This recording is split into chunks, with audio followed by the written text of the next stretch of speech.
ఈ సమాజంలో ఉన్నటువంటి వ్యక్తులు చాలా చెడిపోయినటువంటి వారు ఉన్నారు.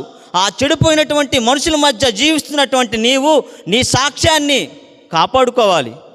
దేవునికి పనివారు కావాలి, కానీ నమ్మకమైన పనివారు కావాలి. నీవు నమ్మకమైనటువంటి పనివాడిగా ఉంటూ నమ్మకమైనటువంటి సేవ చేస్తూ నమ్మకంగా నీకు అప్పగింపబడిన దాన్ని కాపాడాలి.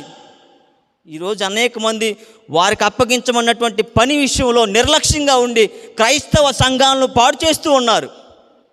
వాస్తవిక జీవితం అంటే ఏంటో గ్రహింపు లేకుండా ప్రవర్తిస్తూ ఉన్నారు. క్రైస్తవ సంఘాల్లోనే ఎన్నో అలజడు జరిగిపోతున్నాయి.